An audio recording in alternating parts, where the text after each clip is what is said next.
1 kilo मैद्याची करंजी जर तुम्हाला बनवायची असेल तर सारण किती प्रमाणात बनवायचं हे आज आपण इथे बघणार आहे. 1 किलो मैदा जर तुम्ही घेतला तर इथे अर्धा किलो तुम्हाला खोबरं घ्यायचं आहे, त्याचा निम्मा भाग तुम्हाला रवा घ्यायचा आहे आणि पिठी साखर मात्र तुम्हाला इथे तुमचे सारण किती गोड पाहिजे त्यानुसार पिठी साखरेचं प्रमाण ठरवायचं आहे. थोडंसं मीठ लागणार आहे, विलायची पावडर आणि ड्रायफ्रूट तुमच्या आवडीनुसार तुम्ही घालू शकता किंवा नाही घातलं तरी चालेल. आता हे वजनी प्रमाण जरी मी तुम्हाला इथे सांगितलं असेल तरीही वाटीने किती घ्यायचं हे सांगते तुम्हाला. 2 वाट्या जर तुम्ही खोबऱ्याचा किस घेतला तर 1 वाटी तुम्हाला रवा घ्यायचा आहे आणि 1.5 वाटी तुम्हाला इथे पिठी साखर घ्यायची. हे प्रमाण तुम्ही लक्षात ठेवायचं.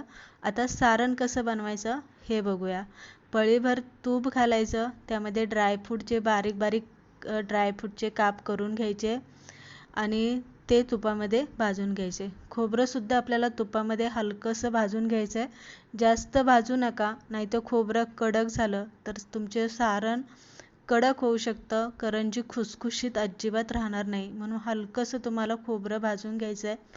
रवा मात्र 2 पळ्या मोठ्या तूप घालून खुसखुशीत असा रवा भाजून घ्यायचा.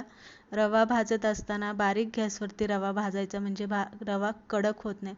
आता रवा भाजून झाला की गार झाला की त्यामध्ये विलायची पावडर, 2-3 चिमूट मीठ आणि साखर, खोबऱ्याचं जे आपण सारण बनवून घेतले ते घालायचं आहे, व्यवस्थित मिक्स करायचं आहे आणि डब्यात भरून ठेवायचं. अगदी तुम्ही फ्रीजमध्ये हे भरून ठेवलं तरी 6 महिने तुमचं सारण आरामात टिकू शकतं.